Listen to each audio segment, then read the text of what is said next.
Salam. Bugün sənin üçün topladığımız mənbələrə baxacağıq. Mövzumuz o çox danışılan, bəzən baş ağrısı verən, amma deyirlər ki, qapıları da aça bilən müşayiət məktubları, yəni cover letterlar. Hə, salam. Mövzu çox maraqlıdır çünki mənbələr, necə deyim, fərqli şeylər deyir.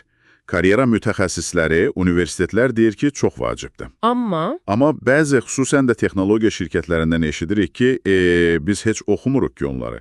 Amma gəl görək, əslində vəziyyət necədir, rəqəmlər nə deyir? Elədir. Mənbələrdə nə kimi rəqəmlər var? Yəni, doğrudanmı bu qədər önəmlidir? Bax, maraqlı bir statistika var.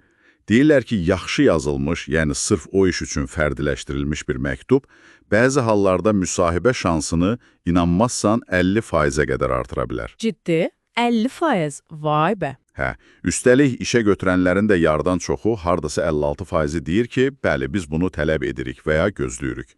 Deməli, heç də boş vermək olmaz. Yox, əlbəttə, bu rəqəmlərdən sonra heç olmaz. Amma yəqin ki, çox adam səhvə yol verir, eləmi? Mənbələr ən çox nəyə qeyd edir? Bəli, təəssüf ki, çox səhvlər olur. Bax, birinci səhv ton məsələsidir. Ya çox rəsmi, soyuq yazırlar, ya da əksinə, həddən artıq səmimi, qeyri-ciddi. O balansı tapmaq lazımdır. Necə yəni? Professional, amma biraz da insani. Hə. Dəqiq. Peşəkar olmalısan, amma robot kimi yox. Şəxsiyyətinin bir hissəsi də hiss olunmalıdır. Anladım. Bəs başqa, məsələn, rezümədə yazılanları təzədən məktubda yazmaq. Bu çox yayılıb məncə. Ay sağ ol. Bu klassik səhvdir. Mənbələr xüsusi vurğuluyur ki, məktub rezümenin təkrarı olmamalıdır. Əksinə onu tamamlamalıdır. Rezümədə yer olmayan şeyləri demək üçündür. Məsələn, niyə məhz bu şirkət istəyirsən, ya da karyera hədəflərin kimi? Bəli. Niyə bu şirkət, bu vəzifə səni niyə cəlb edir? Rezümədəki quru faktların arxasındakı motivasiyanı göstərməlisən.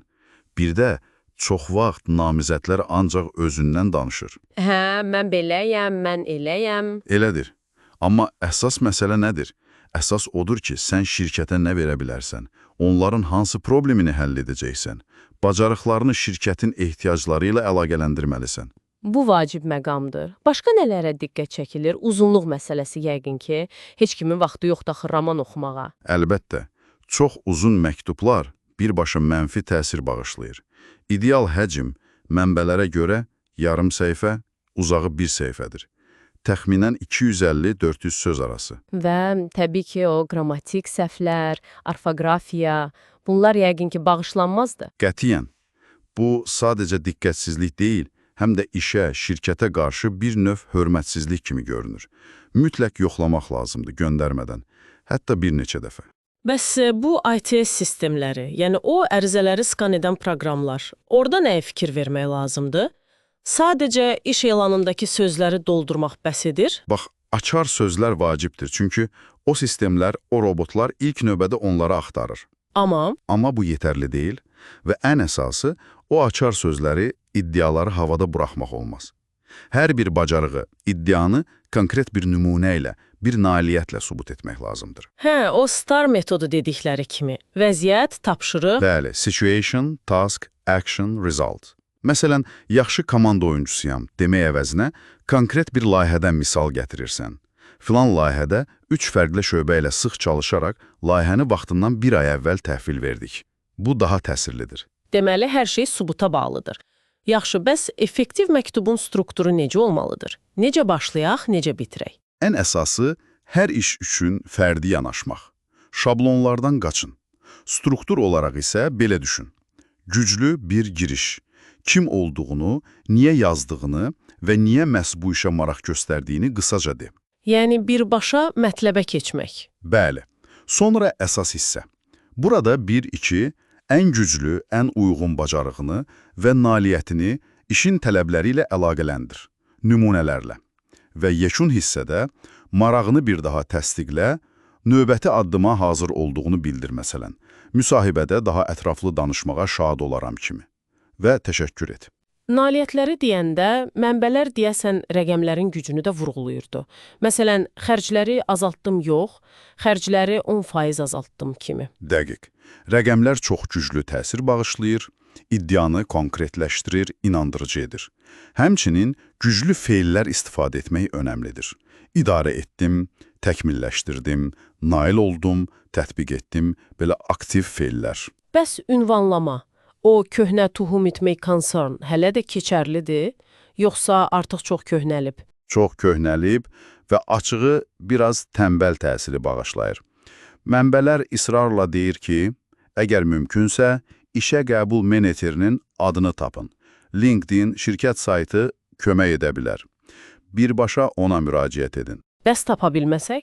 Onda daha ümumi, amma yenə də hədəfli formalar seçmək olar. Məsələn, hörmətli işə qəbul meneceri və ya hörmətli şöbə adı komandası.